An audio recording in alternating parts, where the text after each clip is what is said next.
আপনাদের সবাইকে স্বাগত জানাচ্ছি প্রথম আলো ক্রাউন সিমেন্ট অভিজ্ঞতার আলো এই অনুষ্ঠানে।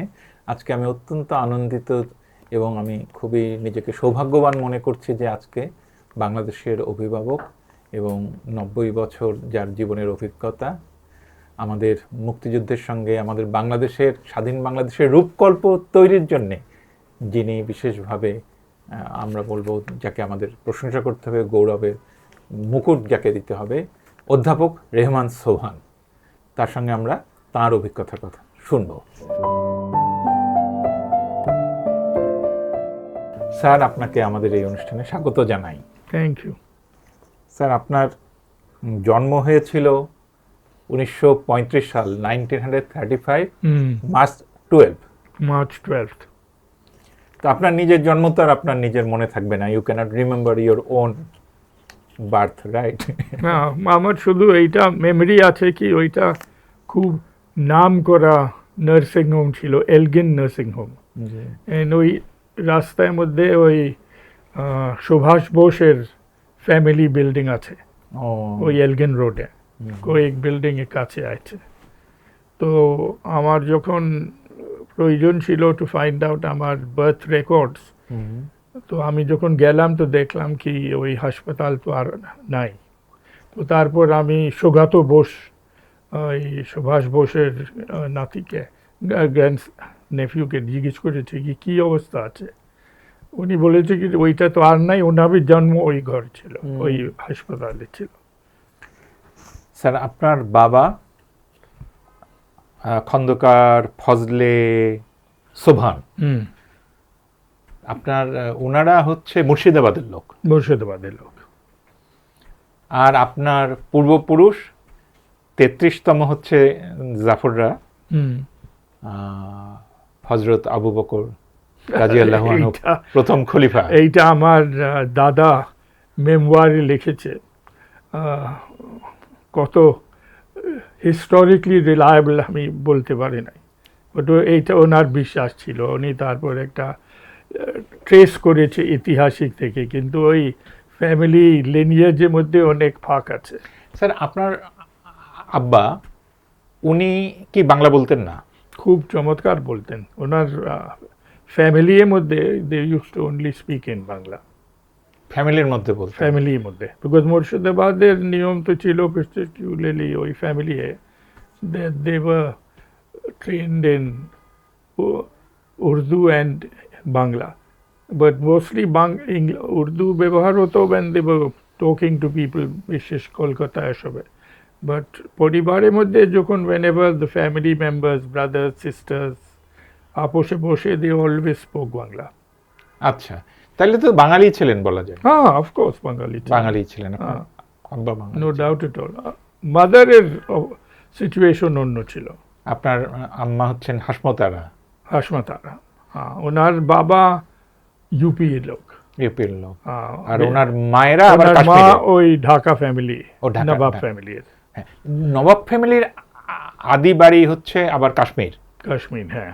ওরা বলছেন আপনি 18th সেঞ্চুরিতে they came to Dhaka. That's right. ওই বেগম বাজারে তারপর উনি বাস করেছেন, ব্যবসা ওইখানে শুরু হলো। তাহলে এই কবরস্থান তো ওইখানে আছে। স্যার, ঢাকার নবাবরা তাহলে এরা merchant, businessman? They were originally merchants. হ্যাঁ, ডেফিনেটলি।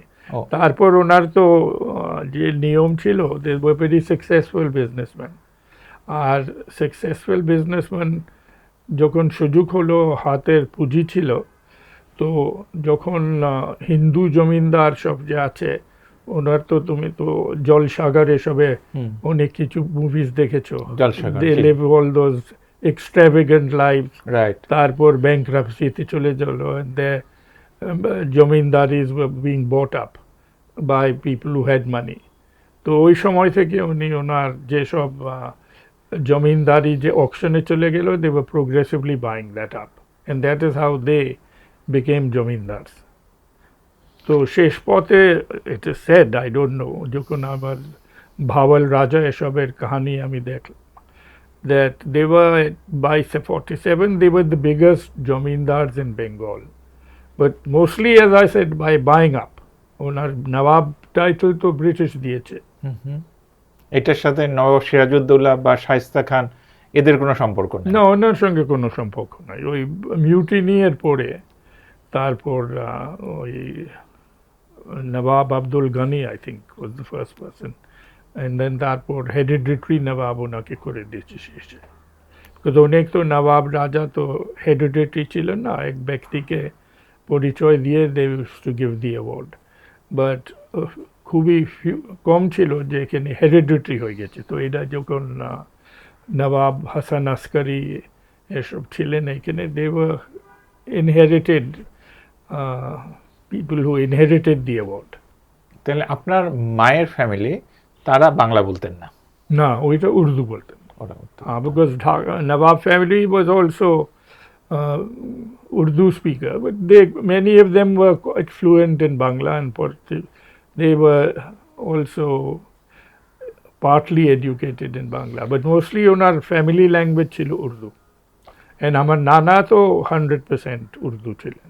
খাজা নাজিমুদ্দিনও তো আপনার মায়ের মামা, নানা হলো।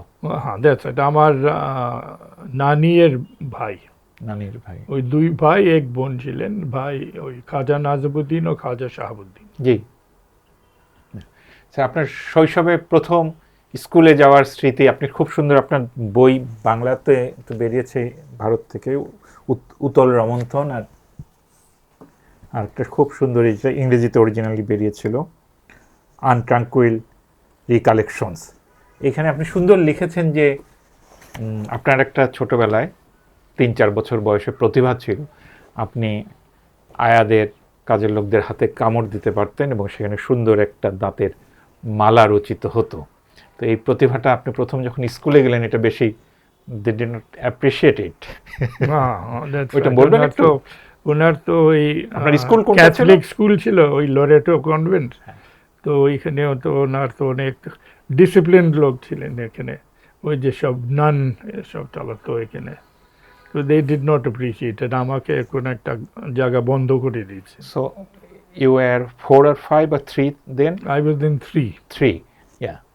তো ওখানে যে গেলেন, গিয়ে প্রথমে এই আয়াদের সিস্টারদের হাত কামড়ে দিলেন এবং এইটা আমার শুনেছি, শুনে এটাও মনে পড়ে না? That's right.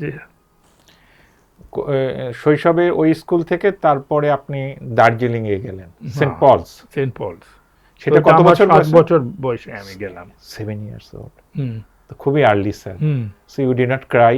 আপনি কাঁদেন নাই স্যার? একটু। ওইখানে আমার একটা ছবি আছে, when I went to at the age of 7, আমার বাবা he took that just before he put me into the school। এটা আমরা প্রকাশ করে দিব। হ্যাঁ, জি। তো স্যার, সেই স্কুলের আপনি সুন্দর লিখেছেন বর্ণনাগুলি, এগুলি সবার বইয়েই পড়া উচিত, তবু আমরা একটু সংক্ষেপে শুনি। যেমন দার্জিলিংয়ে তো পানির অভাব ছিল, আপনাদের খাওয়াও খুব কম দিত দেখা গেল। আমি যখন গেলাম in 1942, ওইটা তো ওয়ার্ল্ড ওয়ার 2 এর সময় ছিল। রাইট। তো অনেক জিনিসপত্রের অভাব ছিল, রেশনিংও ছিল, সব কিছু ছিল। তো ওই স্কুলের সময় প্রায় 3 বছর চিনি দেয় নাই, সুগার দেয় নাই। তো আমার চা বিনা সুগারে আমি 3 বছর খেয়েছি ওইখানে। ইনফ্যাক্ট অ্যাকচুয়ালি ওইটা পড়েবি ওই বিনা সুগারে। তো তারপর আমার এই কারণে আমার খুব টেস্ট ফর সুগার খুব বেড়ে গেছে। আই বিকেম, ইনফ্যাক্ট অত আমার মিষ্টি জিনিস আমার পছন্দ ছিল কি, আমার তো ডায়াবেটিস হয়ে গেছে। বাট ওই সময় ইতিহাসে আমার মনে আছে, আর জেনারেলি খাবার এসবের একটু লিমিটেড কোয়ান্টিটিতে দেয়। তারপরে স্যার গোসল, শাওয়ার, এটা 2 days in a week। 2 days in the week, ওইটা 2 বালতি গরম পানি দিত ওইটার সঙ্গে, তারপর ঠান্ডা পানির সঙ্গে মিশে তারপর we could have the bath। এইটা তো সব মনে রাখতে হবে। আমার 7 বছর বয়স থেকে we were there for 9 months continuously। এইটা সব জায়গা, অন্য জায়গা বোর্ডিং স্কুলে এইরকম নাই। ওইটা তো সামার ব্রেক হচ্ছে, যেখানে people have a break for 1 month or 6 weeks। ওই সময় আমার কন্টিনিউয়াসলি মার্চ মাস থেকে এন্ড অফ নভেম্বর পর্যন্ত ছিলাম। এটা তারপর ওখানে 7 বছর থেকে কত বছর পর্যন্ত থাকলেন? 17 বছর? 15 বছর। 15 বছর। আমি normally you would be there from 7 to 16। আমার এক বছর ডাবল প্রমোশন আমি পেয়েছি, তো আমি আমার সিনিয়র কেমব্রিজ পরীক্ষা এট দি এজ অফ 15 দিয়েছি। স্যার আপনি তো খেলাধুলায় খুব আগ্রহী ছিলেন, নিজেও খেলতেন, কি কি খেলতেন স্যার? আমার ফুটবল, হকি, ওই ক্রিকেট, আমার কালার্স ছিল ফুটবল এন্ড হকি। তারপর আমার বক্সিং এর আমি বেশ অ্যাক্টিভ ছিলেন, ওইখানে বি আমার কালার্স ছিল। তারপর অ্যাথলেটিক্স, বিশেষ লং ডিস্টেন্স রানিং, ওইখানে বি আমি মেডেলস পেয়েছি। স্যার আপনি যখন দার্জিলিংয়ে ওই সময়টাতেই আপনার আব্বা এবং আম্মার ডিভোর্স হয়ে যায়, তো আপনি তো 3 মাস কলকাতায় আসতেন, আপনার আব্বা ছিলেন পুলিশের বড় অফিসার, এসপি, রাইট? উনি তো স্যান্ডহার্স থেকে মিলিটারি ট্রেনিং এসেছিলেন না? হ্যাঁ, ওইখানে অরিজিনালি ওনার ইচ্ছা ছিল to go into the army. Army, right. And ওই স্যান্ডহার্স্টে হলো they use to have all India test, তো এটা কোয়ালিফাই করে he then went to Sandhurst. I think 1 বছর উনি ওইখানে ছিলেন, ওই সময় যেখানে Ayub Khan was there. But then ওই সময় সার্ভিসের জন্য দে ওয়ার সাফারিং, অনেক অভাব ছিল মুসলমান বাঙালির, অ্যান্ড পার্টিকুলারলি পুলিশ সার্ভিসে। তো তারপর গভর্নমেন্ট অফ ইন্ডিয়া মনে করেছে that better then that he should be brought back and he should be inducted into Indian police service. So that ওই সময় তো 2-3 জন লোক ছিলেন, ওই জাকির হোসেন যে গভর্নর ছিলেন, হি ওয়াজ দেয়ার, ওই দোহা, 3 জন এইরকম পিপল অফ দ্যাট সিনিয়রিটি ছিলেন। আমাদের ফজলুল হক শেরে বাংলা বা সোহরাওয়ার্দী যখন এই মুখ্যমন্ত্রী হচ্ছেন কলকাতায়, তখন কি আপনার আব্বা পুলিশের সার্ভিসে ছিলেন? ছিলেন। তার ওনার তো আবার বদলি হয়ে উনি পূর্ববঙ্গেও এসেছিলেন, লাইক ফরিদপুর, বাগেরহাট। ওই ফরিদপুর, ওই খুলনার এসপি ছিলেন যে সময় প্রফেসর নুরুল ইসলামের বাবা ওই খুলনা হাই স্কুলের প্রিন্সিপাল ছিলেন। তো ওনার বাবার একটা মেমরি ছিল কি কুরবানির সময় খুলনার ভিতরে কুরবানি করা সম্ভব ছিল না, তো তারপর আমার বাবার এসপি এর লঞ্চ ব্যবহার করে তারপর বাগেরহাটের গরু জবা করে দে দেন বট ইট ইনটু খুলনা। আচ্ছা, আপনার আব্বার নামে এখন বাগেরহাটে একটা স্কুল এখনো আছে? এখনো আছে, হ্যাঁ, সোভান সাহেবের নামে। জি। আর আপনি লিখেছেন যে আপনার আব্বা যেহেতু পুলিশের বড় কর্তা, বিগ অফিসার, আপনাদের যে গাড়িটা ছিল সবাই রাস্তায়, এইটা নিয়ম ছিল কি সব ট্রাফিক পুলিশ যখন ওনাকে গাড়ি দেখে তো তারপর দে ইউজ টু স্যালুট। তো তারপর আমার নর্মাল এক্সপেকটেশন হয়ে গেল কি পুরো জীবন আমাকে স্যালুট করবে। তারপরে ওইটা যখন আরো ছিলাম নাই, তো তারপর এইটা তারপর অভিজ্ঞতা ছিল না আরো। যখন উনি রিটায়ার করলেন তারপরে আর সালাম দেয় না? তারপরে আপনি স্যার ছোটবেলায় দার্জিলিং থেকে এসে আপনার আব্বার যে কোয়ার্টারটা সেটাতে উঠতেন। হ্যাঁ, আপনি লিখেছেন যে ওই কোয়ার্টারটা মাঠ, বাগান, এগুলি ছোটবেলায় খুব বড় মনে হতো, বিগ। যখন বড় হয়ে আবার গিয়েছিলেন তখন অত বড় মনে হয় নাই। ওইটা ওই শিয়ালদার ওই পাশে উত্তর নর্থ অফ শিয়ালদা ছিল ওই আপার সার্কুলার রোড। আমার ওই 113 আপার সার্কুলার রোড আমার মনে হচ্ছে ওইটা এই পর্যন্ত আছে। ওইখানে ওই ডেপুটি কমিশনার ওইখানে আছে। তারপরে আপনার আম্মা চলে গেলেন তার বাবার বাড়িতে, এটা হচ্ছে 53 এলিয়ট রোড। সেইখানে পরে যখন দার্জিলিং থেকে আসতেন তখন আপনি মায়ের সাথে বেশি থাকতেন নাকি ভাগ করে থাকতেন? না, সবসময় আমার মায়ের সঙ্গে। সবসময় মায়ের সঙ্গে থাকতেন। তো তারপর ফ্রম 1944 to 1950 আমি সবসময় আমার উইন্টার হলিডেজ ওই এলিয়ট রোডে বাস করছি। তো রিয়েলি আমার মেন মেমরি এলিয়ট রোডে আছে। তো আপনার সুন্দর সিনেমা দেখার বর্ণনা পাচ্ছি। না, ওইটা তো আমার ইনহেরিটেন্স ছিল ফ্রম মাই মাদার। ওনার বেশ সিনেমার পছন্দ ছিল। তো আমার যখন 3-4 বছরের বয়স থেকে she used to take me from time to time to cinema. তো ওইখান থেকে আমারও এরকম একটা অভ্যেস হয়ে গেল টু গো টু সিনেমা, এই পর্যন্ত আছে। এখন পর্যন্ত আপনি এখনো রেগুলার সিনেমা হ্যাঁ, দেখেন? এখন তো আনফর্চুনেটলি সিনেমা যাবার সুযোগ কম হয়ে গেছে, বাট আমি তো দেখছি কি এখন উই ইউজ টু এক সময় তো 71-এ আগে তো গুলিস্তান সিনেমা হচ্ছিল তো, ওইখানে we use to go there regular, নাজ। নাচ এসব। বাট এখন তো মাঝখানে তো তারপর সিনেমা গোয়িং তো বন্ধ হয়ে গেল। এখন তো আমি দেখছি কি সিনিপ্লেক্সের নতুন অবস্থা হয়ে গেছে এখানে। সিনেপ্লেক্স। তো এখন কি স্যার আপনি নেটফ্লিক্সের ছবি দেখেন? হ্যাঁ, অনেক দেখি। অনেক দেখেন। হ্যাঁ, আপনি কি কখনো গান শেখেন নাই? শিখেছে কিন্তু আমার গানের প্রতিভা। ক্যাপাবিলিটি খুব দুর্বল ছিল।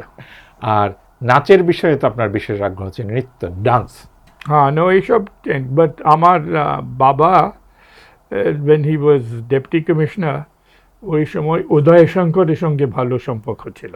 জি, ওই রবি শঙ্করের বড় ভাই, হি ওয়াজ জি। One of the most famous right. Dance troupes ওনার ছিল। তো we use to regularly go front row দিয়ে ওনাকে আমাকে বসাতাম ওইখানে when we went to the performances of উদয় শঙ্কর। তারপরে আপনি নিউ মার্কেটে বইয়ের দোকানের খুব সুন্দর বর্ণনা দিয়েছেন, অনেক বই কিনতেন। ছোটবেলায় কমিক্সের বই বেশি পড়তেন। কমিক্সে একটু বেশি, ওই আমেরিকান কমিক ছিল আর ব্রিটিশ কমিক ছিল, তো এটা আমার একটু বেশ পছন্দ ছিল। এরপরে আপনি স্যার পড়াশোনা করার জন্য লাহোরে গেলেন। লাহোরের এটা কোন school sir? HSN college. HSN college. এটা তো রুলিং ক্লাসের, ওইখানে প্রিপারেশন হতো। বিকজ অনেক অনেক আমি বলবো না, বাট কয়েকটা প্রাইম মিনিস্টার, মন্ত্রী, পার্লামেন্টের এক সময় এক পার্লামেন্ট আমি 1980s-এ আই থিঙ্ক জিয়াউল হক আমলে প্রায় 40 জন HSN এর লোক পার্লামেন্টে ছিলেন, আর এইটা যথেষ্ট ছিলেন to in fact actually ensure election of the prime minister. Sir তার ততদিনে 1947 তো হয়ে গেছে, ইন্ডিয়া পাকিস্তান ভাগ হয়ে গেছে। তো আপনাদের ফ্যামিলি কি তখন কলকাতায় থাকলো নাকি ঢাকায় চলে এলো সবাই? না না, আমার ফাদার তো রিটায়ার্ড করে he was then going back and forth between Kolkata and Dhaka. উনি তারপর একটু বিজনেস লাইনে ঢুকে গেছেন। আমার নানা স্টেড অন ইন কলকাতা, তো আপ টু 1950 আমার কলকাতায় আমি ছিলাম। নানা তো permanently stayed there and he stayed there till his death in 1957। তো হি নেভার মুভড, ওনার ওইখানে ছিলেন। আমার মা তারপর যখন আমি HSN কলেজ আমার ছোট ভাই দিয়ে চলে গেল, শি ডিসাইডেড দ্যাট এখন তো এখানে তো ভবিষ্যৎ কিছু হবে না, তো I better move to Pakistan. তো তারপর আমার দুইজন we went off from Kolkata to Lahore, and তারপর she followed about a year later. তারপরে খাজা নাজিমুদ্দিন যখন প্রধানমন্ত্রী, একসময় গভর্নর জেনারেল, তখন আপনার মা এসে ওই পাকিস্তানে আমি যখন গেলাম ইন 1953, জি, no not 53, 51, 51, ওই সময় খাজা নাজিমুদ্দিন গভর্নর জেনারেল ছিলেন। তারপর লিয়াকত আলীর অ্যাসাসিনেশনে পড়ে হি বিকেম প্রাইম মিনিস্টার, আর আমার বাবাকে তারপর উনি নিয়ে আসলাম to become his political secretary. Right. But আমার মা যখন when she came to Pakistan, তারপর ওনার আঙ্কেল বলেছে কি তুমি আমার সঙ্গে একটু বাস করো until you get some regular place. তারপরে সেখান থেকে আপনি গেলেন লন্ডন। লন্ডন, এটা কি ক্যামব্রিজে? অরিজিনালি তো আমার ফাদারের ইচ্ছা ছিল দ্যাট আমি লেদারে ব্যবসায় ঢুকে যাব। হ্যাঁ, এর মধ্যে আপনার আব্বা ঢাকায় লেদারের একটা কিছু করা শুরু করেছে। দ্যাটস রাইট, উনি RP সাহায়ের সঙ্গে নারায়ণগঞ্জে উনি ওই ট্যানারি এর একটা ব্যবসার ইচ্ছা ছিল, because this was the first modern tannery in east Pakistan. তো RP সাহায়ের সঙ্গে উনি শুধু ব্যবসা করেছেন। দেন এক ফরিদপুরের একজন Shamsuddar, he had been his colleague in the police service, ওনার সঙ্গে তারপর একটা বড় মডার্ন ট্যানারি করেছে, ঢাকা ট্যানারি, ওই যেখানে ওই হাজারিবাগে। তারপর আপনার আব্বা চাচ্ছিলেন এটা নিয়েও আপনি একটু পড়াশোনা হ্যাঁ, করেন। এটা দিয়ে আমি পড়াশোনা করব, আমি তারপর ওনার পক্ষে থেকে আমি ব্যবসা চালাবো। তো এইটা তো আমার তো কোনো এইরকম একটা ইচ্ছা ছিল না। And once I went there আরও কম ইচ্ছা ছিল। তো দেন ইভেনচুয়ালি আই ডিসাইডেড শেষ পথে এইভাবে তো আমি চামড়ায় ব্যবসায়ী জীবন কাটবার তো আমার তো ভবিষ্যৎ কিছু নাই। তো I took the initiative on my own, কি আমি কেমব্রিজে দরখাস্ত করেছেন। এইটা আমার সুবিধা ছিল কি, খাজা নাজিমুদ্দিন ওই কলেজের নিজের পড়াশোনা করেছেন, and he was A fellow of the college. তো ওই ফেলো এর সম্মান করার জন্য আমি অ্যাডমিশন পেয়েছি, বিকজ আমি যখন দরখাস্ত করেছি তো টার্ম শুরু হয়ে গেল। তো কেমব্রিজে ঢুকবার, অক্সফোর্ডে ঢুকবার তো কোনো একটা অসম্ভব জিনিস ছিল। বাট উনি যখন আমার নানা চিঠি পেয়ে, আমার বলে কি ব্রিটিশের এখন একটা ভদ্রতা ছিল, Yeah. that had he applied when he was prime minister, উনি না করে দিতাম। But because they had elected him a fellow when he was the prime minister, or এখন উনি প্রাইম মিনিস্টার নাই, তো ওনার সংস্কৃতির মধ্যে আমার বিশ্বাস ছিল that এইটা তো একটা অভদ্র হয়ে যাবে। that আমি এক ব্যক্তিকে সম্মান করেছি when he was prime minister, যখন আমাকে এখন কিছু লিখেছে when he is no longer there, এইটা আমার যদি if I do not recognize this, তারপর it will really be seen as একটা অভদ্র। এটা আমার হাইপোথেসিস, এইরকম কিছু বলে নাই। But that I should get admitted, যেখানে টার্মও শুরু হয়ে গেছে, এটা কোনো অর্থ ছিল না। তারপর আপনি কেমব্রিজে পড়াশোনা করতে 3 লাগলেন। বছর আমার কেমব্রিজে আমি ছিলাম। তো স্যার ওই যে সাম্বা নাচ এগুলি কখন শিখলেন, কোথায় শিখলেন? ওইসব কেমব্রিজের সময়। কেমব্রিজের সময়। হ্যাঁ, ওইটা তো সব আমার পরে আমাদের ছাত্রের সোশ্যাল লাইফ তো খুবই অ্যাক্টিভ ছিল। ওই পার্টি হতো, গান বাজান হতো, ডান্সিং হতো। রাইট। অ্যান্ড পলিটিক্যালি একটু আপনি যে লেফট চিন্তাধারা, প্রোগ্রেসিভ বলি আমরা, এটা কি ওখান থেকে হলো? ওইখানে কেমব্রিজ, বিকজ আমি যতদিন আমি HSN এ ছিলাম, অ্যান্ড বিফোর দ্যাট দার্জিলিংয়ে, আমার কোনো পলিটিক্যাল কনসিয়াসনেস খুবই দুর্বল ছিল, অ্যান্ড অ্যাওয়ারনেসও খুবই দুর্বল ছিল এইটা। তারপর when I went to Cambridge, ওইখানে তারপর আমার রিডিং দিয়ে, যে পত্রিকা পড়াশোনা করে, তারপর মিটিং পিপল, তারপর ওর এখানে তো অনেক ক্লাবস আছে। তো রাইট। তো আমি ওই সোশ্যালিস্ট ক্লাব এন্ড লেবার সোসাইটিকে আমি যোগ দিয়েছি ওইখানে then I could hear the progressive people, তারপর ওনার ওয়ার্ল্ড পলিটিক্সে, তারপর ডোমেস্টিক পলিসিজ এসব, ওনার কীরকম এখন একটা দৃষ্টি ছিল। I got expose to that. তারপরে আপনি 57-এ ঢাকায় চলে এলেন, এবং আপনার এই বইটার এই শুরুতে আপনি খুব সুন্দর কতগুলি কথা লিখেছেন একদম ভূমিকার মধ্যে, যে 1957 সালে 21 বছর বয়সে আপনি এলেন, তখন আপনি বাংলা বলতে পারতেন না। আমি যে পরিবারের মানুষ, বাংলার সমৃদ্ধ সংস্কৃতির সঙ্গে তাদের পরিচয় ছিল না। ইলিশের রসাস্বাদনও তখনও পায়নি, তখন এই হিলসা ইলিশ। রবীন্দ্রসঙ্গীত শোনেন নাই, রবীন্দ্রনাথ নজরুল ইসলামের কবিতা আপনাকে ইন্সপায়ার করে নাই। কেমব্রিজে 3 বছর কাটিয়ে ঢাকায় যখন এলেন, তখন আপনি একজন ব্রাউন ইংলিশম্যান। এইটা তো একটা আপনার সামনে, এইটা আমি খুবই ভাবি। রবীন্দ্রনাথ ঠাকুরের স্যার গোড়া উপন্যাস আপনার মনে আছে? গোড়া নভেল, রবীন্দ্রনাথ ঠাকুর। গোড়া আমি পড়েছি ইন ট্রান্সলেশন। রাইট। তো ও তো আসলে ছিল ইংরেজের, আইরিশ বাবা মার।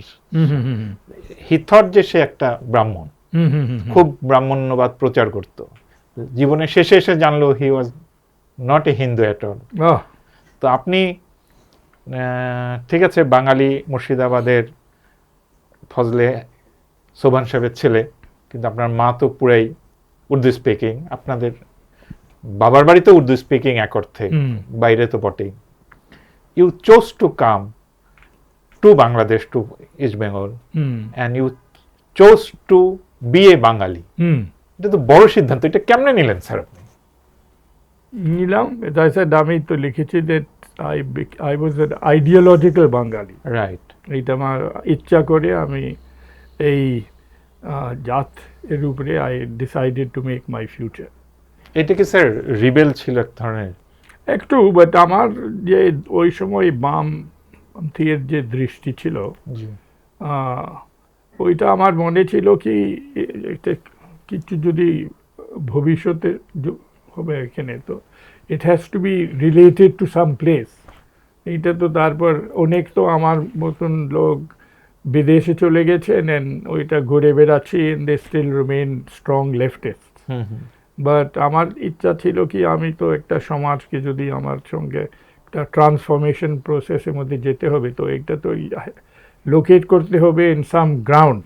রাইট। হ্যাঁ, আমি সব জায়গা দেখি তো বলে কি এইটা তো যেখানে তো আমার কিছু তো ফ্যামিলি ট্রেডিশনস আছে, কন্ট্যাক্ট আছে, অ্যান্ড বিশেষ objective conditions as we saw it at that time. ওই সময় উই বিলিভড কি কোনো এক জায়গা যদি এখন একটা লেফট ভবিষ্যৎ হবে, it will be in what was then east Pakistan.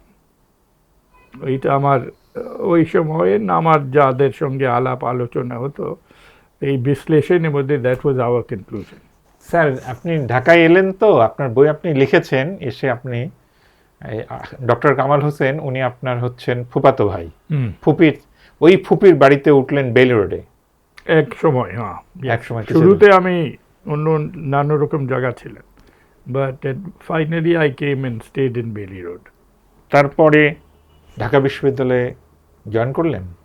ওইটা তো 1957 অক্টোবর। আমার সঙ্গে ওই বছরে আনিসুর রহমান, মুজাফর আহমদ, মাহফুজুল হক, কয়েক Maqsud Ali, we all join together. পড়াতে শুরু করলেন? হ্যাঁ। তারপরে কি ঢাকা ইউনিভার্সিটিতে বাসা নিয়েছিলেন নাকি ওখানেই থাকলেন? না, আমার বাসা শুধু হলো অনলি ইন 1964। ওই পর্যন্ত I could not get any allotment, তো এটা ভাড়া বাড়িয়েছিলাম। প্রথম তো বেলি রোডে ছিলাম, তারপর যখন কামালের ফ্যামিলি ফাদার অ্যান্ড মাদার ফেরত আসলো ফ্রম করাচি, তারপর আমার শান্তিনগরে 831 বা 833 শান্তিনগর একটা ঘর ছিল। রৌনক জাহানের সঙ্গে আপনার বিয়ে হলো স্যার কত সালে? ওই হলো 2005। 2005। পরিচয় তো আগে থেকেই? ওই আগে থেকে, আমি তো বলেছি কি ওই 1970 ওই রচেস্টার ইউএস এর কনফারেন্সের মধ্যে প্রথম দেখা হলো, and she was wanting to me to bring all these copies of forum পত্রিকা যেখানে উনি সাবস্ক্রাইব করেছেন। হ্যাঁ, তো ওই সময় থেকে after that we were meeting, because ওনার তো সাবজেক্ট আর আমার সাবজেক্টের মধ্যে তো মিল আছে, তো জি, তো উই ওয়ার অলওয়েজ মিটিং। তারপর উই বিকেম ফ্রেন্ডস। আমার কয়েক উই উড মিট রেগুলারলি। সালমার সঙ্গে ওনার খুব ভালো সম্পর্ক ছিল। জি, গেলে দেখা হতো, ওনার বাসায় উঠতেন। So I mean when we were in New York, either Salma would stay with her, I would stay with her. তারপর we would meet regularly. জি, তারপর স্যার আপনার সেই ফেমাস টু ইকোনমি থিওরি, এটা কত সালে কোথায় প্রথম লিখলেন স্যার? এইটা তো লেখা তো আমার senior colleagues were also talking and writing about this. আমার মেন অভিজ্ঞতা ছিল কি we began publicizing this martial law এর সময়। তো সিনিয়র কলিগস এসব তো ওই সময়, even though they had written and spoken about it, martial law এর সময় তো একটা পাবলিকলি এরকম একটা প্রচার করা, তো they were not that enthusiastic. I was young, আমার কোনো ফ্যামিলিও ছিল না, তো I could take risks, and so I was writing and speaking about it. তো ফার্স্ট তো আমার আলোচনা হলো অন দিস একটা সেমিনারের মধ্যে ঢাকা ইউনিভার্সিটি, ওই টু ইকোনমিজের উপরে। আমি নুরুল ইসলাম। কত সাল? This would be in round about May 1961. ওইটা by accident Ayub Khan was also there in Dhaka.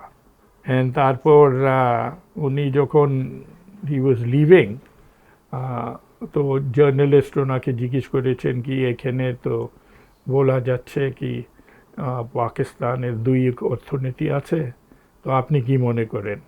তো উনি খুব গায়ে করে বলেছেন কি পাকিস্তানের ওয়ান ইকোনমি আছে, এইভাবে থাকবে। বাট বাই শিয়ার অ্যাক্সিডেন্ট আমার ওই দিনে সেমিনার ছিল, অ্যান্ড সো ওই সেমিনারের মধ্যে I talked about two economies. তো নেক্সট ডে যখন ওনার হেডলাইন প্রচার হলো, তো side by side observer publish কি আইয়ুব খান says Pakistan has one economy, Rahman one says Pakistan had two economies. তো এটা তো কোনো মিল নাই তো, বিকজ ওই সময় তো আমার বয়স ছিল 26, আমি সিনিয়র লেকচারার ছিলেন, he was the president of Pakistan. But ওই পরিবেশ এইরকম ছিল, because when politicians were not permitted to speak, টিচারের লেখা কথা এসব was getting a lot of attention. তারপর when I went to this big conference in West Pakistan, তারপর ওইখানে I made this paper presentation. And ওই পেপার প্রেজেন্টেশন এই সাবজেক্টের উপরে ওইখানে যে আমি বলেছি that যদি পাকিস্তানকে এক থাকতে হবে, তো then you will have to have complete autonomy, না হয় তো তারপর ভবিষ্যতে কী হবে আমি বলা যাবে না। So this was also during martial law. তো পাকিস্তান অবজার্ভার তারপর ওই ভাষণ 2 দিনে ফুল পাবলিশ করেছে পেপারে। পিপলে ফুল পেপারকে পাবলিশ করেছে। এটা খুব একাডেমিক পেপার ছিল অ্যাকচুয়ালি, তো কোনো রিডারের কি ইন্টারেস্ট থাকবে এটা কোনো কথা ছিল না। But they publish the full paper in 2 issues of the Pakistan observer. তাহলে ওই সময়টায় আপনার 26 বছর বয়স, কারণ আমি একটা অন্য প্রসঙ্গে যাচ্ছি, সেটা হচ্ছে নভেরাকে নিয়ে আপনি গাড়ি চালাচ্ছেন, এখানে ওখানে অনুষ্ঠানে যাচ্ছেন, নাটক দেখতে যাচ্ছেন, এবং আপনি লিখেছেন যে আপনার তাকে পছন্দই ছিল, কিন্তু ওনার পছন্দ ছিল কিনা, শি ওয়াজ অ্যান আর্টিস্ট, ওই রকম মুড, তাই না? তো সেটা, তো এটা একটু স্মৃতিচারণ করেন দেখি। ওয়েল, আমার তো গুড ফরচুন ছিল কি এস এম আলী, ওই নভেরার সঙ্গে ওনার খুব ভালো সম্পর্ক ছিল। জি। তো at that point he had decided that উনি তো মার্শাল ল আমলে থাকবে না, তো he was going off to Bangkok. ওই হয়তো ব্যাংকক পোস্টে একটা চাকরি পেয়েছেন, he was going off there. তো যাওয়ার আগে হি থট দ্যাট নভেরা তো খুব একটা আইসোলেটেড জীবন কাটতাম ওইখানে, তো he will introduce her to some people. তো I was one of the people. তো আমার ওই কামাল হোসেনের যে ঘর ছিল ইন বেলি রোড, ওই নভেরার ঘর মোটামুটি জাস্ট অপোজিট ছিল একটা অ্যাপার্টমেন্টের মধ্যে। তো then he took me and introduce me to her. তারপর I use to drop in regularly. ওনার এখন ওয়েস্টার্ন ক্লাসিক্যাল মিউজিকের বেশ পছন্দ ছিল, তো I use to take records and we use to listen to music. তারপর আমার ওনাকে ড্রাইভে নিয়ে যেতাম, then we occasionally went out. Actually sir আপনি লিখেছেন যে একটা গান যখন বেজে ওঠে উনি একটা রিয়াকশন দেখেছিলেন। ওনার খুবই ইমোশনাল ছিলেন। ওই আমার মনে হচ্ছে নাকি ওই বেথোভেনের কিছু গান ছিল, এইভাবে হলো কি উনি প্রায় অজ্ঞান হয়ে গেল জাস্ট লিসনিং টু ইট। অজ্ঞান হয়ে গেল, she went into a trans. Margo, হ্যাঁ, মার্গো প্রাপ্তি, দশাপ্রাপ্তি ঘটলো। তারপরে আপনার স্যার সালমা ভাবির সঙ্গে, সালমা সোভান, ওনার পুরো নামটা হচ্ছে সালমা রশিদ আক্তার, তার সঙ্গে বিয়ে হওয়ার আগেই তো আপনার দেখা হয়েছিল নাকি? না, উনি তো কেমব্রিজে ছিলেন। Right right, yes. ওনার ফাদার ওই সময় পাকিস্তানের হাই কমিশনার ছিলেন, and she was 2 years junior to me. তো দেখা হলো আমার যে মজলিসে আমি করেছি, we brought her into the Majlis. তো ওই সময় বাট এই ভালো কিছু পরিচয় হলো না। তো ওখান যখন উনি বিয়ে করে ডিগ্রি করে, দেন she also did the barrister. In fact, she was probably the youngest person ever from Pakistan to do the bar degree. তো ওই বার ডিগ্রি করে তারপর she came to Karachi, ওর ওই একটা ল ফার্মের সঙ্গে সারেজিন বিচেন ওইখানে ছিলেন। তারপর I had heard that she had come back, তো তারপর I decided কি ওনার সঙ্গে let me go and meet her. ওই সময় তো I didn't know anything about আমার ফ্যামিলি পরিচয় ছিল, but I didn't know much about her. তো এইখানে ওই সময় ডিসাইডেড যে তারপরে এখানে তো একটা কিছু ভবিষ্যৎ হতে পারে। তারপর এটা কি ফ্যামিলি পর্যায়ে বিয়ে হলো নাকি আপনি ডাইরেক্ট তাকে বললেন আই উইল ম্যারি ইউ? না, কেন ফার্স্ট তো আপোষের মধ্যে ঠিক হলো, নিজেরা? হ্যাঁ, then we let the family know. তারপরে এটা বিয়ের অনুষ্ঠানটা লন্ডনে হলো? লন্ডনে হলো, বিকজ ওই সময় ওনার বাবা had retired as foreign secretary, and then he became the first secretary general for what is now Commonwealth Secretariat. আচ্ছা। তো উনি তারপর ওই সময় লন্ডনে ছিলেন। তো ওনার আমার wedding reception was in the Commonwealth সেক্রেটারিয়েটে এখন একটা কনফারেন্স রুমে হলো। 62 যে স্টুডেন্ট মুভমেন্ট, ছাত্র আন্দোলন, 62 ছাত্র আন্দোলন, ওইটা আপনি তো টিচার, আপনি দেখেছেন ঢাকা বিশ্ববিদ্যালয়ে, মনে আছে কিছু? হ্যাঁ, খুব ভালো, বিকজ ওই সময় তো we were much more actively involved, and ওই স্টুডেন্টের যে আন্দোলন হলো, it was inspired by arrest of Suhrawardy. ইয়া, হ্যাঁ, it was the first সোহরাওয়ার্দীর যে সময় উনি ওই কনস্টিটিউশনের ড্রাফট প্রচার করেছে, they were frightened that এইটা রিয়াকশন কেমন করে হবে বিশেষ amongst the Bengalis, and so as a precautionary measure they arrested Suhrawardy. তো আমার মনে হচ্ছে কি ফার্স্ট ডে অ্যারেস্টে আমার কামাল আলোচনা হলো that there is no reaction, because up to that time তো কোনো আন্দোলন তো হলো না during the martial law period. Then next day আন্দোলন শুরু হয়ে গেল, and then students became very active. আর ওই সময় তো ওই ক্লাসে এম এ ক্লাসে নাই, আই থিঙ্ক বললো রাশেদ খান মেনন এসব ওখানে, আমার তো ছাত্র ছিলেন এখানে, তো they use to come and discuss political and economic issues with me. তো ইন্টারেস্টিং কথা হলো এখানে যে আমি এখানে লিখেছি দ্যাট আন্দোলনে মাঝখানে মনজুর কাদের, পাকিস্তানের ফরেন মিনিস্টার, উনি ঢাকা wanted ইউনিভার্সিটিতে? to come and address Dhaka University. Right. Manzoor Kader পরিচয় ছিল that he was the leading lawyer of West Pakistan, and he used to think that উনি এখন একটা খুব number one বুদ্ধিজীবী আছেন, and he is willing to engage in dialogue with Dhaka University people. এটা ওনার debate করে আর convince করতে এটা চাইছে। that's it, I regarded that as a very positive quality. Right. I cannot think of any মন্ত্রী in recent years who will want to come before students and expose themselves to alochana like that. But Right. in the middle of a riotous situation, he came to Dhaka University. তো এই ঘটনা তো took another turn. তো স্টুডেন্টরা শুয়ে পড়ে তাকে বাধা দিল নাকি? তারপরে ওনাকে আক্রমণ করে এগিয়ে আসলাম, and we had to rescue him. But then ওইটা পরে he still wanted to carry on the আলোচনা। তো then টিচারের সঙ্গে we took him later on to the common room of the Dhaka University teachers, and ওইখানে ওনার প্রায় 3 ঘন্টা ওনার সঙ্গে আলোচনা হলো। He was willing to debate with us. খুবই good. I think we got the better of the debate, Yes. but he was সাহস ছিল that he could debate. এরপরে স্যার বঙ্গবন্ধু শেখ মুজিবুর রহমান 6 দফা যখন দিলেন, 6 দফা নিয়ে কি আগে আপনাদের সাথে কথা হয়েছিল? Well, ওনার আমার সঙ্গে তো we were meeting for other occasions.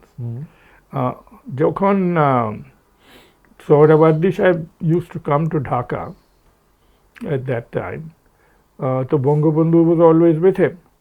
তো সোহরাওয়ার্দী সাহেবের ডাক্তার ছিলেন কামাল হোসেনের ফাদার, আচ্ছা। and so he used to come for physiotherapy to ওই বেলি রোডে ঘরে, and so Bangabandhu would then come there with some of his followers, and then we would meet at that time. So he came to know me, and as I told you, আমি তো লিখেছি that আমার তো ওনার সঙ্গে 1957-এ 2 বার দেখা হলো। First in the residence of Khwaja Nazimuddin, যখন খাজা নাজিমউদ্দিন ওনাকে নিমন্ত্রণ দিয়েছে, and then with my friend's father মিয়া ইফতিকারউদ্দিন, যাবার ওই ওনার উপরে আক্রমণ হলো from Chhatra League people, but he came to call on him in the hotel. তো উনি আমাকে দেখলাম, খুব সুন্দর বর্ণনা দিয়েছে। That's right, that উনি একবার আমার খাজা নাজিমউদ্দিনের সঙ্গে আবার গিয়ে দেখা করেছেন। That's right. তো তারপর that was one exposure. Yes. তো ওনার মেমরি তো খুব ভালো ছিল, তো হ্যাঁ, so he would always remember these meetings. কিন্তু 6 দফা উনি পাকিস্তানে যখন বলবেন তার আগে আপনাদের সাথে নিয়ে কথা বলেছিলেন? স্পেসিফিকলি অন 6 দফা বলিনি, বলেন না। বাট অনেক তো 4 পয়েন্ট তো সব যে 6 দফা আছে তো ইকোনমিক পয়েন্টস আছে, রাইট। তো আমার সবের লেখা থেকে these were extracted. তারপর presumably those who were engaged in the drafting, এই পর্যন্ত I have not found out who were actually supposed to be the people who drafted 6 দফা. Some people say it was Ruhul Quddus, some people Ji. mention Tajuddin, G, or some of them sat together. But they were then drawing on the ideas that we had been putting out, that what will constitute autonomy. তারপরে 66 থেকে 69-69-এ তো গণ অভ্যুত্থান, তাই না? তো সেই সময় আপনি কি করছিলেন? আপনাদেরকে কি এই যে আনিসুর রহমান বা নুরুল ইসলাম সাহেব, আপনারা তো ইকোনমিক বাংলাদেশ যদি স্বাধীন হয় বা অটোনমি হয় এটার যে ব্যাকগ্রাউন্ডগুলি, পেপার ওয়ার্কগুলি, ওগুলি একসঙ্গে করছিলেন না?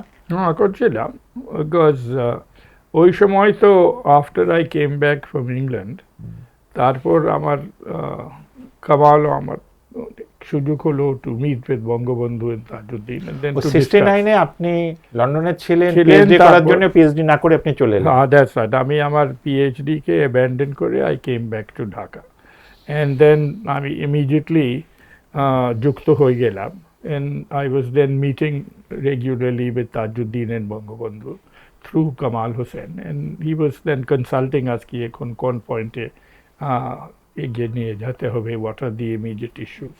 তারপর when they decided then that the elections were coming, তারপর then they asked us to draft the manifesto. Right.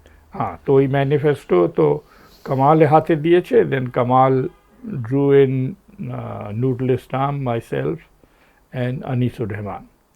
So then we met in ওই Nurul Islam তো ওই Pakistan Institute of Development Economics head ছিলেন, so we met in Karachi and spent several days there preparing the manifesto.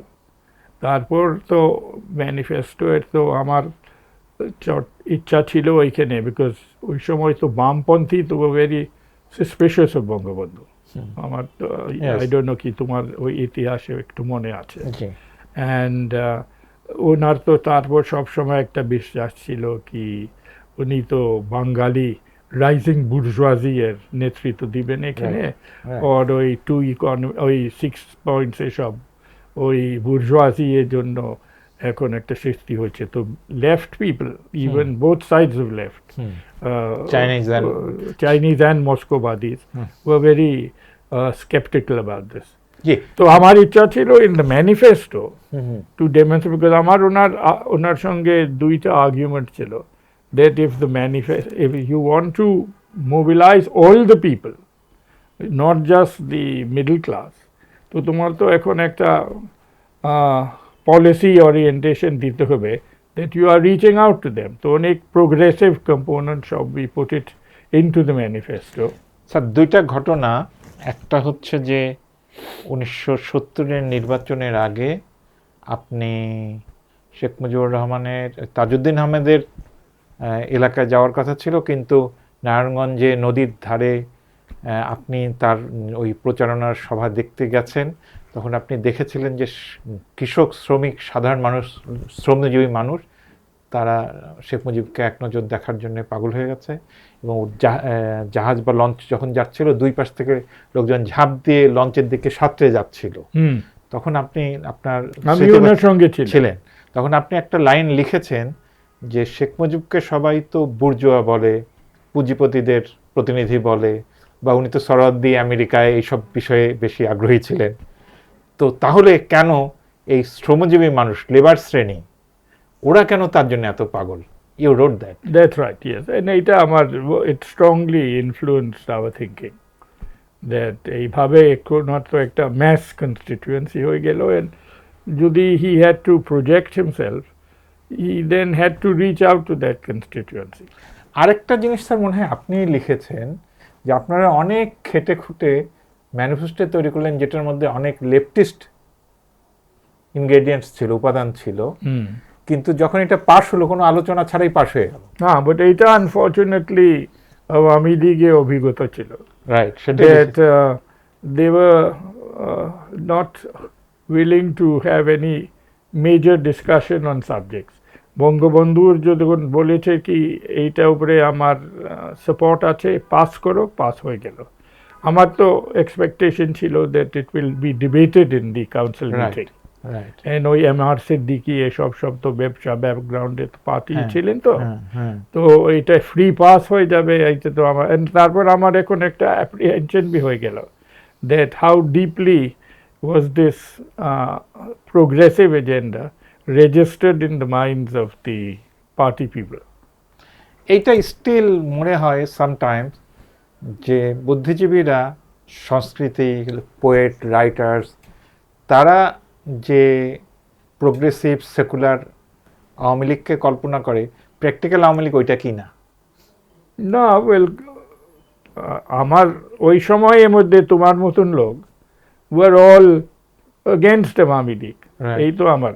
এখন তো অনেক এই পথে চলে গেছে, তো for whatever reason, that was not the situation at that time, 60s-এ 60s-এ, and leading up to the election সবসময় এরকম একটা কনসার্ন ছিল that all the literary people, ছাত্র ইউনিয়নের যে চর্চা থেকে উনি বের, all of them were very skeptical. তো আমার যে অ্যাটলিস্ট আমার নিজের যে ইচ্ছা ছিল, আমি আর আনিসুর রহমান বিশেষ করে, the idea was to try to react to the objective conditions, যে সমস্যা আছে।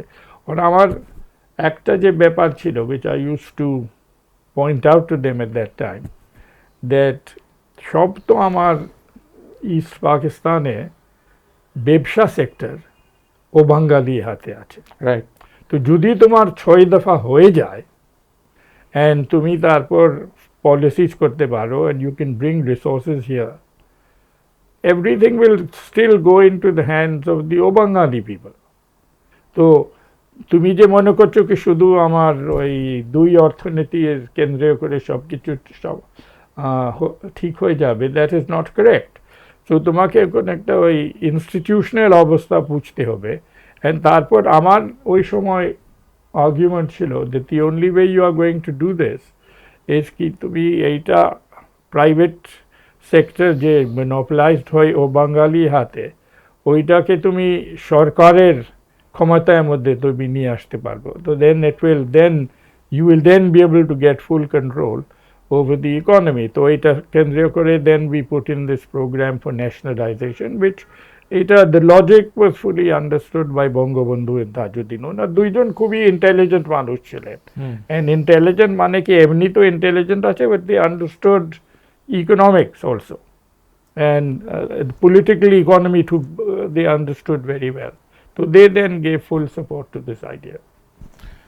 তারপরে স্যার তো 70 নির্বাচন হয়ে গেল 1971 সালের মার্চ, 7ই মার্চ হলো, আলোচনা হলো, ভেঙে গেল। 25শে মার্চ অনেক আক্রমণ, মারা গেল মানুষ, আপনার টিচাররা মারা গেল, আপনার ঢাকা ইউনিভার্সিটিতে অ্যাটাক হলো।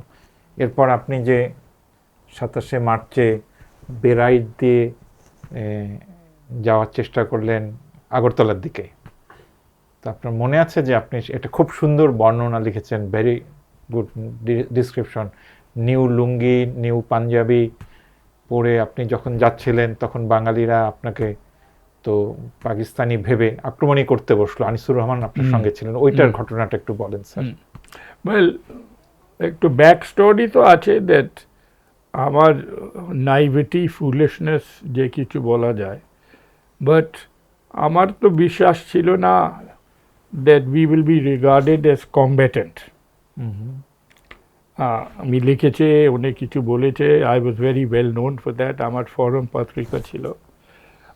যখন Pakistani major who had also been involved in arrest of Bangabandhu came with their team of soldiers to my house in the afternoon of 27th March 1971 ওই সময় আমার বিশ্বাস হলো that they also thought that I am a activist. তারপর তো then it was suggested that then তারপর তো since they are killing all the activists তোমাকে যদি কিছু করতে হয় তো বাইরে যেতে হবে তো ওই ব্যবস্থা was arranged by ওই বারাইদে ওই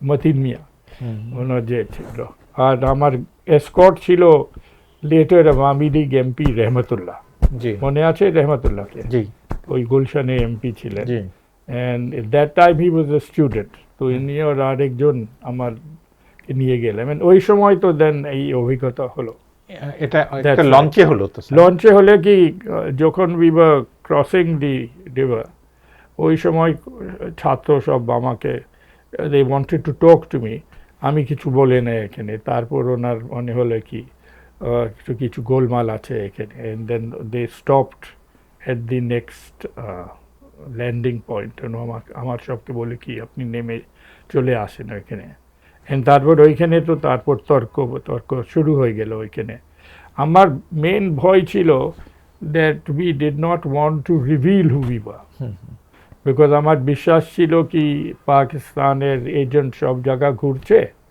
and so barely saying that আমার ঢাকা ইউনিভার্সিটি শিক্ষক আমার নাম আমি দেওয়ার রাজি ছিল না So that was creating more problems.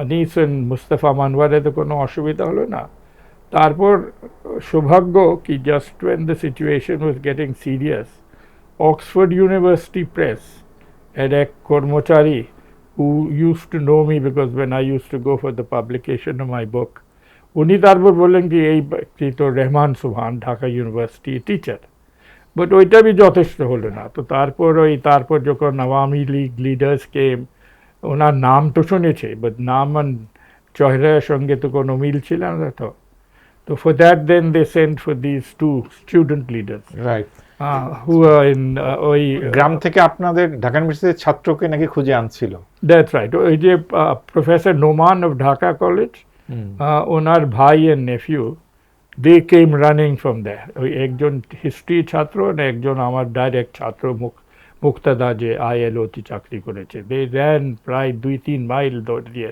thinking that কী রকম একটা ঘটনা ঘটে যাবে এখানে but by then situation had been brought under control Anisur Rahman স্যারকে কি রবীন্দ্রসঙ্গীত গেয়ে শোনাতে হয়েছিল এইটা হয় উনি তো he has denied that উনি তো তারপর দুই একটা তো উনি কিন্তু ঘুষি খাইছে তো আমার পক্ষে থেকে তো উনি বলেছে কি আমি কেমন করে এইরকম তো আমার অবস্থার মধ্যে আমি গান করব কেমন করে বাট আমার মনে হচ্ছে that he had offered to do that পরে তো আপনারা দিয়ে আগরতলা দিয়ে বাংলাদেশে সরকারের সঙ্গে যুক্ত হলেন আমাদের বাট ওইটা বি তো খুব accidental because we crossed and then at that time আমি লিখেছি ওই আগরতলার ওই ডেপুটি কমিশনার অফ আগরতলার সঙ্গে দেখা হলো আর ওই যে একটা পাঞ্জাবি একটা লাল ড্রেসিং গাউনে বসেছিলাম ওইখানে চা খাচ্ছে and 3 of us turned up তো উনি তো বলে কি আমার তো কি অভিজ্ঞতা হচ্ছে এখানে I came here only recently to lead the peaceful life of A deputy commissioner এখানে হাজার হাজার লোক চলে আসছে বাংলাদেশ থেকে আমি কি করবো এখানে এইটা তো তারপর দিল্লি থেকে তো আমি বলেছি কি দেন হু ইজ গোয়িং তা বলে কি এখন তো আমার চিফ মিনিস্টার দিল্লিতে যাচ্ছে উইথ সাম বাঙালি লিডার্স তো when we went there তো এমআর সিদ্দিকি ছিলেন ওইখানে তো we were not expecting to go with him he was going with ওই সিরাজুল হক and তাহিরুদ্দিন ঠাকুর ওই সময় ওনার and the chief minister তো আমি ওনাকে বলেছি that have you ever been to Delhi and আপনার কোনো জানাশোনা লোক আছে তো he said no I know nobody in Delhi তো I said আমার তো কয়েক জানাশোনা লোক আছে who are now in positions close to Indira Gandhi we will write some letters of introduction ওনার সঙ্গে আপনি একটু যোগ করেন তো উনি তারপর বলেছেন কি না তারপর এটা তুমি চিঠি কেন লিখবো তোমার দুইজন আমার সঙ্গে চলে আসো তো that is how we got on to the plane with him and then তারপর ওইখানে দিয়ে আমার অমর্ত্য সেনের সঙ্গে যোগাযোগ করেছি তারপর অশোক মিত্র এর সঙ্গে আপনি তখন 36 ইয়ার্স ওল্ড 36 তারপরে আপনাদেরকে কি দিয়ে তাজউদ্দিন আহমেদকে আইডেন্টিফাই করিয়েছিল মনে হচ্ছে I mean exactly I mean, they had a pretty good idea ki ei Tajuddin ache. But at the end of the day, what we discovered that Bangabandhu নাম ছাড়া আর ওনার পরিচয় ছাড়া ওনার বাংলাদেশের কারোর সম্পর্কে কোনো ওদের ধারণাই কোনো নাই। ধারণা নাই। And এটা কিছু নামও শুনেছে। তো তাজউদ্দিনকে তো ওই ওনার বিডিআর কি নাম আছে ওই বিএসএফ এর লোক সব তো নিয়ে আসলো, and they were identifying him. But at the end of the day, no one had actually physically seen Tajuddin, whom they could fully recognize that এটা আমার জানাশোনা লোক ওনাকে পরিচয় করছে।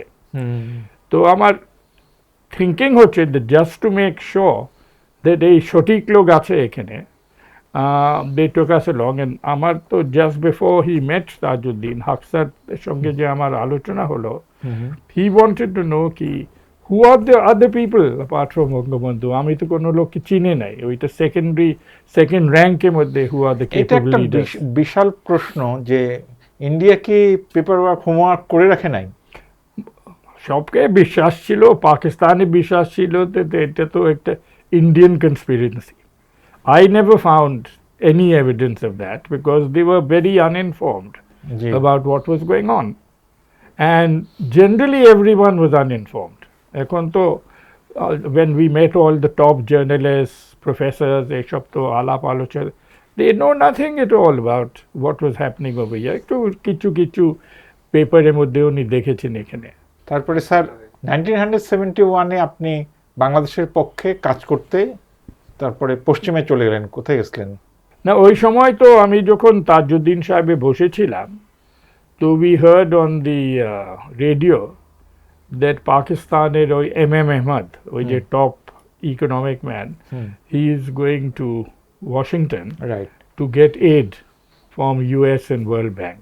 ওনার তো বেশ রাগ হলো যে এইটা তো হারামজাদা আমার সঙ্গে একটা টাকা পয়সা ওইখান থেকে দিয়ে আমার উপরে যুদ্ধ করবে।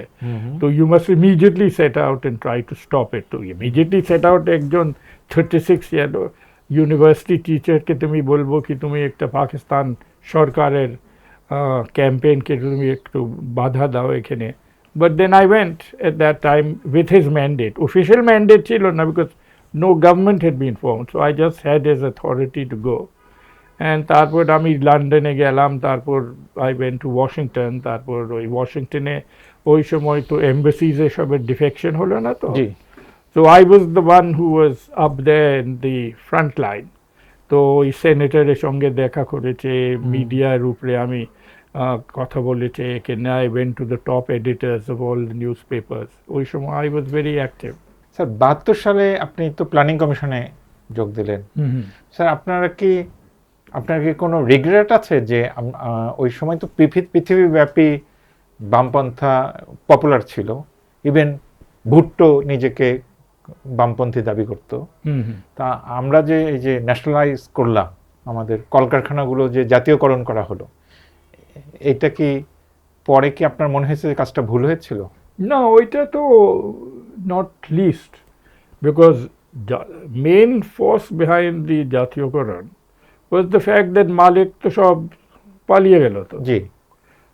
I mean, people now have no conception of the nature of the economy at that time. Right. সমস্ত বড় কারখানা, ব্যাংক, ইন্স্যুরেন্স কোম্পানি, পশ্চিম পাকিস্তানে দোকানপাট, সব বৈতুল মুকাররমের দোকানপাট, and ট্রেড ব্যবসা, ইন্টারনাল ব্যবসা সব তো অবাঙালি হাতে ছিল। And when we came there, first problem was that এইটা তো সব তো ফাঁকা হয়ে গেছে এখানে, তো জায়গা লুটপাট হচ্ছে। How to bring all this under control? Right. তো এই যে আমার যে দাবি ছিল এখানে to bring all this under control through a process of nationalization, এইটা তো এইভাবে ন্যাশনালাইজেশন না। এখন যে আলাপ আলোচনা হচ্ছে about কি বাঙালি যে অংশ ছিল, না তো সামান্য অংশ ছিল in the jute and textile sector. সব তো বড় আদমজি, বাওয়ানি সব তো বড় কারখানা তো সব ফাঁকা ছিল এখানে। তো we took the view that যদি তোমাকে এই পথে যেতে হবে তো এইটা পলিসির মধ্যে করতে হবে, তোমার তো একটা এথনিকলি তুমি করতে পারো না এখানে। either you want to nationalize it or you want to privatize it. তো কার হাতে আমি প্রাইভেট দিবে? আমার তো কোনো বাঙালি ব্যবসা নাই, ছোট যে কিছু আছে কয়েকটা ছোট বিজনেস আছে, শুধু একে খান সাহেব ছিলেন। তো that was the founding basis. তো আচ্ছা। এই যে লোক যে আজকাল কথা বলে কি তুমি ন্যাশনালাইজ করে সব কিছু আননেসেসারি ছিল, ধ্বংস হয়ে গেল, এটা তো সব একটু আউটরেজাস বাজে কথা। আচ্ছা, বাকশাল সম্পর্কে আপনার কোনো সমালোচনা আছে, ক্রিটিসিজম আছে? আমার তো বিশ্বাস ছিল কি ওইটাকে খুবই ভুল কাজ করেছে, because it was done without preparation, it was done against his historical tradition, and we told him that. In fact, যে interesting কথা আমার মনে আছে, most of the senior members of the party, they were also against this. But ওনার তো ওই সময় তো সহজ ছিল না to tell him that. তো they used to come and say, আপনি ওনাকে কথা বলেন এখানে। আপনি বলেছিলেন? বলেছেন ওনাকে। অ্যান্ড নুরুল ইসলাম তো এইটার উপরে ওনার বইয়ে লিখেছেন দ্যাট শেষ পর্যায়ে he and Kamal Hossain tackled Bangabandhu on this, কি আপনি এই পথে যাচ্ছেন কেন, when they were together in Kuwait. And তারপর ওইখানে উনি খুব অ্যাজিটেটেড হয়ে গেলেন, কি তুমি বুঝো নাই কত খারাপ অবস্থা আছে, আমাকে উপায় নেই, করতে হবে এখানে। But we were all very uncertain about এইরকম একটা ভবিষ্যৎ কী হবে এখানে। অ্যান্ড আমার বিশ্বাস ছিল that this will be held against him ভবিষ্যতে। আচ্ছা স্যার, ওই এরপরে শাহাবুদ্দিন সাহেবের 90 সালের গণঅভ্যুত্থান পরে 91 সালে যে সরকারটা হলো, অস্থায়ী সরকার, ওটাতে তো আপনি উপদেষ্টা হলেন। ওইখানে আপনি টাস্ক ফোর্স করে দিয়েছিলেন অনেকগুলি, যেগুলির পেপারগুলি খুবই, আমরা সংবাদপত্র খুব উপকৃত হয়েছি, কাজে লাগবে বলে ভেবেছি। ওইটা নিয়ে পরে আর কোনো কাজ হয়নি। ওইটা আনফর্চুনেটলি ব্যাপার ছিল that up to that time, বিশেষ ইরশাদে আমলে সব তো অ্যাডভাইস এসব সব were coming through foreign consultants, right. And আমার ডোমেস্টিক ট্যালেন্ট খুবই কমই ব্যবহার হতো। তো when I became adviser, I thought that একটা নতুন ডেমোক্রেটিক অবস্থা চলে আসছে এখানে, they should at least be given the chance to understand what are the problems and কি করা যাবে। তো তারপর I personally reached out to ওই প্রায় 250 লোককে to form these task forces. But before I did this, I met Sheikh Hasina and Khalida. And I said, hey, before I start this, this is what I want to do. We will present it to you. We don't know who will be elected, but one will be government, one will be opposition. আপনি ব্যবহার করেন এখানে, এটা আপনার জন্য আমার করছে। We are not giving it any political color. এটা নানা রকম দৃষ্টির লোককে আমি নিয়ে আসছে এখানে। So both of them endorsed this, particularly Khaleda Zia. And then after the task force reports were prepared, ওই সময় আমার সাইফুর রহমানের সঙ্গে যুক্ত হলো that now you have been elected. তো তারপর আমার প্রথম তোমাকে প্রচার করবো in a public ceremony, and we will make a presentation, তারপর হাসিনাকে প্রেজেন্ট করব। তো ওই সময় they took a peculiar position that এখন দুইজনকে তুমি প্রেজেন্ট করতে পারো না, you can only present it to the elected government, ভবিষ্যতে তো কি হবে না হবে। তো then I said how can I, because আমার তো দুই লিডারের সঙ্গে আলোচনা করে তো আমি এগিয়ে যাচ্ছি।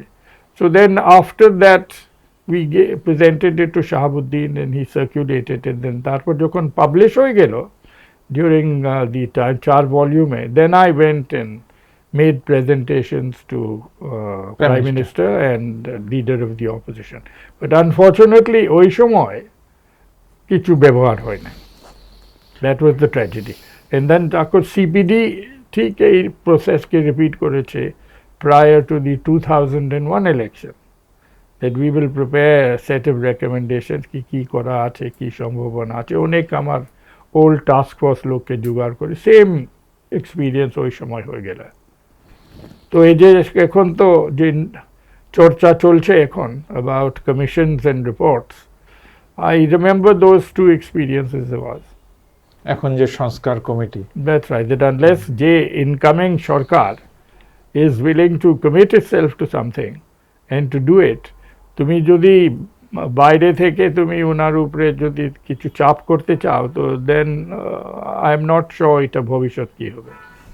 স্যার এখন বাংলাদেশের নয়া বন্দোবস্ত বলে নিউ অ্যারেঞ্জমেন্ট না, নিউ সিচুয়েশন, তো এখন বাংলাদেশকে কি দেখেন, বাংলাদেশের বর্তমান ভবিষ্যৎ নিয়ে কি ভাবেন, 2-3 লাইন যদি একটু বলতেন।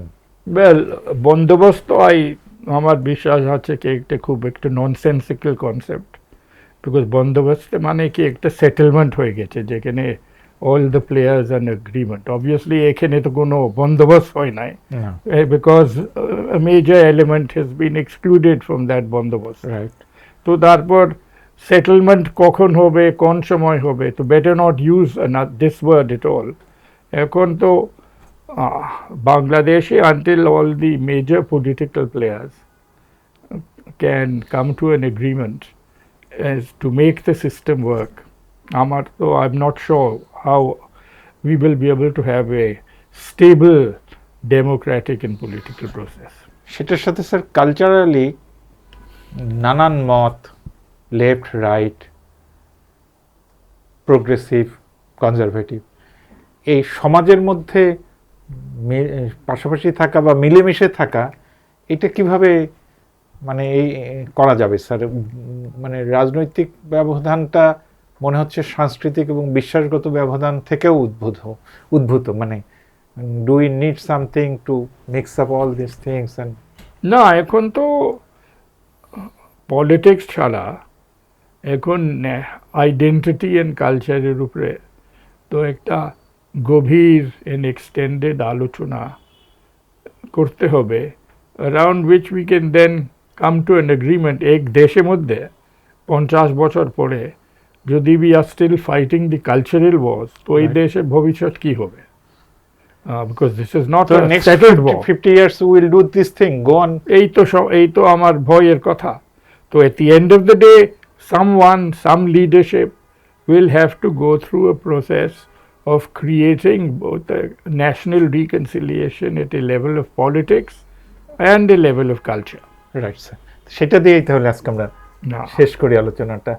এতক্ষণ আমরা অধ্যাপক রেহমান সোবহানের জীবনের অভিজ্ঞতার কথা শুনলাম, যেটা বাংলাদেশেরই অভিজ্ঞতা। তার জীবনের ইতিহাসের সাথে বাংলাদেশের জীবনের ইতিহাসের অনেক মিল আছে এবং মানে সমান্তরালি চলা আছে।